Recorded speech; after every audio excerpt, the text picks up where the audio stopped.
జాగృతి November 24 సంచిక నుంచి రామేశ్వరానికి రాముడి పాదస్పర్శ. చిన్నది అంశం విందాం. శ్రీరాముడి జీవిత ఘట్టాలతో సంబంధం ఉన్న క్షేత్రం రామేశ్వరం. తమిళనాడులోని రామనాథపురం ప్రాంతంలో పంబన్ దీవిలో రామేశ్వర ఆలయం ఉంది. రామనాథ స్వామి ఆలయం అని కూడా పిలుస్తారు. ఈ క్షేత్రానికి అరుదైన విశేషాలు ఉన్నాయి. ఇది వైష్ణవ శైవ క్షేత్రాల సంగమం. 12 జ్యోతిర్లింగ క్షేత్రాలలో ఇది ఒకటి. బదరీనాథ్, ద్వారక, పూరి జగన్నాథ్ క్షేత్రంతో పాటు రామేశ్వరాన్ని కలిపి మరో చార్ధామ్గా పిలుస్తుంటారు. అంటే ఇవి భారతదేశంలో ఉన్న చార్ధాములు. అంటే మనకి తూర్పు, దక్షిణం, పడమర, ఉత్తరం ఇలా 4 భాగాల్లో 4 చోట్ల 4 క్షేత్రాలు ఉన్నాయి. ముఖ్యం తూర్పునేమో పూరి ఉంది, దక్షిణానేమో రామేశ్వరం ఉంది, పడమరేమో ద్వారకా ఉంది, ఉత్తరంలోనేమో బద్రీనాథ్ ఉంది. ఈ 4 అన్నమాట. అలాగే ఈ 4 చార్ధామ యాత్ర దేశానికి సంబంధించిన చార్ధామ యాత్ర అంటారు.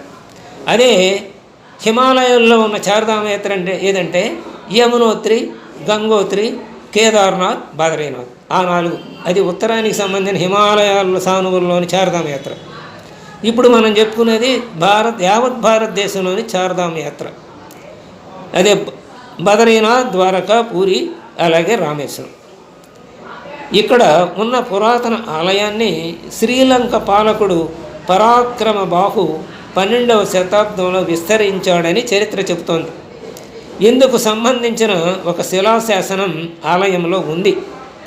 తరువాత పాండ్యులు, నాయకరాజులు, మదురై పాలకులు మరింత వృద్ధి చేశారు. ఈ ఆలయానికి శ్రీరాముడికి ప్రత్యక్ష సంబంధం ఉందని స్థల పురాణాలు చెబుతాయి. ఇక్కడి ఆలయంలోని శివలింగాన్ని రాముల వారే స్వయంగా ప్రతిష్ఠించాడని ప్రతీతి. అంతటి శిల్ప సంపదతో విస్తృత దేవాలయ ప్రాంగణాన్ని నిర్మించింది మాత్రం తరువాతి కాలపు పాలకులే. ఇక్కడ ఆలయంలోని శివలింగ ప్రతిష్టకు వెనుక ఒక పురాణ గాథ లోతైనది ఉన్నది. రావణుడు అపహరించిన సీతమ్మను తిరిగి తీసుకురావడానికి వానరసేనతో కలిసి లక్ష్మణ సమేతుడై రాముడు స్వర్ణలంక మీద దండయాత్రకు వెళ్ళాడు. రావణ బ్రహ్మను రాముడు వధించాడు. తిరిగి అయోధ్యకు ప్రయాణమై వెళుతున్నప్పుడు ఇక్కడ రాముడు శివలింగాన్ని ప్రతిష్ఠించాడు. కారణం ఏమిటంటే ఆ యుద్ధంలో రావణ బ్రహ్మను చంపడం వల్ల వచ్చిన బ్రహ్మహత్య దోష నివారణ కోసం. తన పరమభక్తుడిని వధించినందుకు పరమేశ్వరుడికి ఆగ్రహం రాకుండా ఉండేందుకు రాముడు ఈ పుణ్యకార్యం నిర్వహించాడు. దీనికి అగస్త్య మహర్షి సూచన కూడా ఉంది. లింగ ప్రతిష్టకు సంబంధించిన మరొక ఉపకథ కూడా ఉన్నది. ఇంతటి మహత్తర కార్యక్రమం కోసం శివలింగాన్ని తేవడానికి హనుమను రాముడు కైలాసానికి పంపించాడు. అయితే అనుకున్న సమయానికి హనుమ అక్కడికి తిరిగి రాలేదు. దీనితో సీతమ్మ చేసిన చిరు సైతిక లింగాన్నే ప్రతిష్ఠించారు. తరువాత హనుమ తెచ్చిన నల్లటి భారీ శివలింగాన్ని కూడా రాముడు ప్రతిష్ఠించాడు. రామేశ్వరం క్షేత్రం పేరు చెప్పగానే గుర్తుకు వచ్చేది ఆలయ ప్రాంగణంలోని 64 బావుల తీర్థాలు. వీటిలో 14 బావుల గురించి స్కంద పురాణం ప్రస్తావించింది. ఇవన్నీ ఒకే ప్రాంగణంలో ఉన్నప్పటికీ దేని రుచి దానిదే. ప్రతి బావి తీర్థానికి కొన్ని ఔషధ గుణాలు ఉన్నాయి.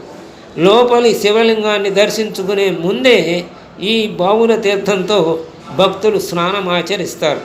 తద్వారా పవిత్ర మనస్సుతో క్షాళన చెందిన దేహంతో లోపలికి వెళతారని విశ్వాసం.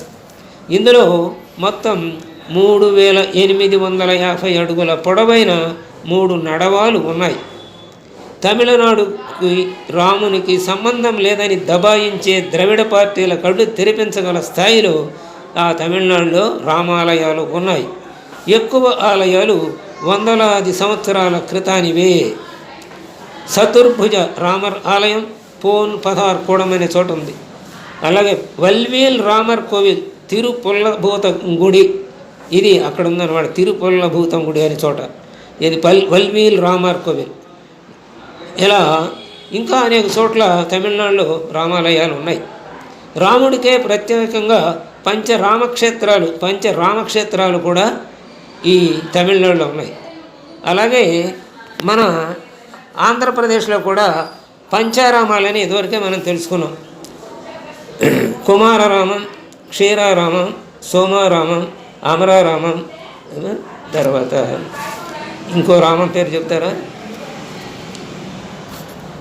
క్షీరారామం, ద్రాక్షారామం.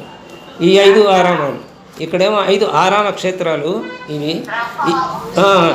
ఇవి కూడా గొప్ప వాళ్ళు ప్రతిష్ఠించినవన్నీ కూడా మనం చదువుకున్నాం ఇంతవరకు. అలాగే ఇక్కడ అవి కాకుండా రామక్షేత్రాలు ఇవి తమిళనాడులో ఉన్నాయి. వాటి పేర్లు అయితే ఇవ్వలేదు ఇక్కడ. ఇలా రాముడికి రామేశ్వరానికి ఇంతటి సంబంధం ఉందన్నమాట. స్వస్తి.